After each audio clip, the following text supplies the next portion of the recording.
DC Masud Alam তো এই দেশের কোনো চলচ্চিত্রের কোনো নায়ক না।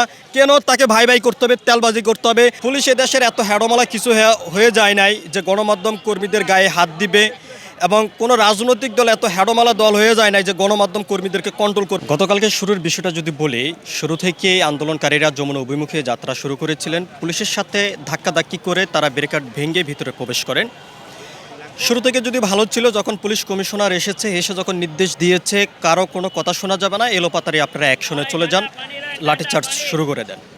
সাউন্ড গ্রেনেড, লাঠিচার্জ থেকে শুরু করে পুলিশের যা কার্যক্রম ছিল, মানে এক কথা বলা যায় আন্দোলনকে দমিয়ে রাখার জন্য সব ধরনের পদক্ষেপ তারা গ্রহণ করেছে।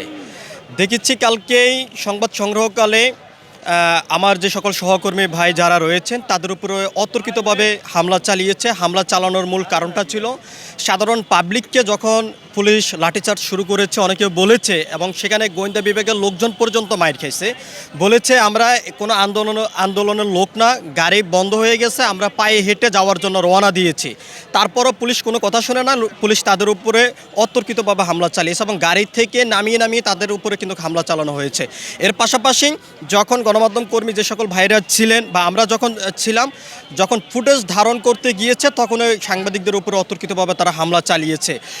ডিসি মাসুদের কাছে যখন এই গণমাধ্যম কর্মী যারা ছিলেন তারা যখন উত্তর চেয়েছেন বা প্রশ্ন করেছেন গণমাধ্যম কর্মীদের উপরে কেন হামলা চালিয়েছে, এই বিষয়ে কোনো তিনি উত্তর দেননি, এবং পুলিশ কমিশনারের কাছে উত্তর চেয়েছেন, কোনো উত্তর কিন্তু তারা দেননি।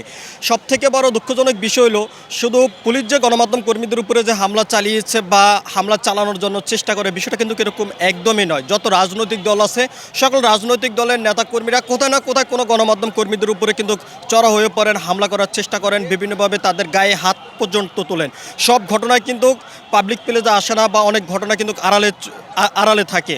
আমি বলতে চাই পুলিশ এদেশের এত হ্যাডমালা কিছু হয়ে যায় নাই যে গণমাধ্যম কর্মীদের গায়ে হাত দিবে, এবং কোনো রাজনৈতিক দল এত হ্যাডমালা দল হয়ে যায় নাই যে গণমাধ্যম কর্মীদেরকে কন্ট্রোল করবে। সবথেকে বড় দুঃখজনক বিষয় হলো যে আসলে আমরা নিজেরা ঠিক নাই। এবার আপনার প্রশ্ন থাকতে পারে যে কোথায় আমরা ঠিক নাই। ডিসি মাসুদ উনি সিনেমার নায়ক না, উনি হেঁটে গেলে তার রিলস নিয়ে সেটা আপলোড দিতে হবে, এটা কেন?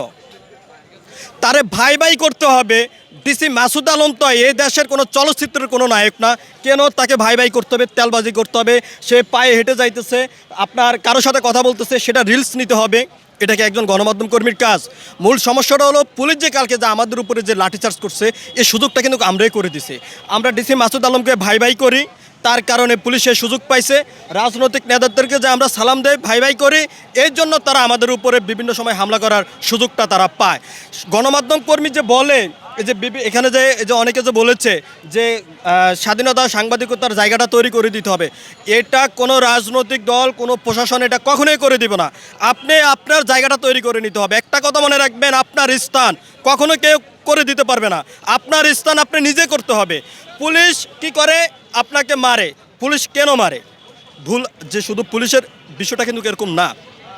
তেলবাজি বন্ধ করে দেন, আপনি দেখবেন সব ঠিক হয়ে যাবে।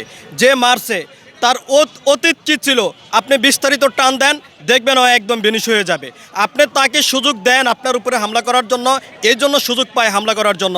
একজন নেতা 5 আগস্টের আগে সে কোথায় ছিল তার কোনো ঠিকানা ছিল না, সে এখন আইসা অনেক বড় মাপের নেতা হয়ে গেছে।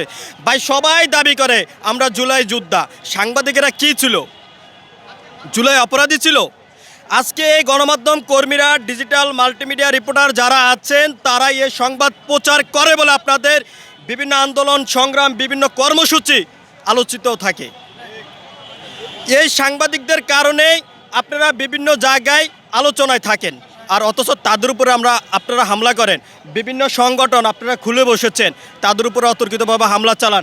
আপনারা একটা মানববন্ধন করেন, সাংবাদিকেরা সেই সংবাদ সংগ্রহ করে কাভারেজ করে বলে আপনাদের মানববন্ধন কর্মসূচি আপনার পায়, আলোচনায় থাকে এবং সেটার গ্রহণযোগ্যতা পায়।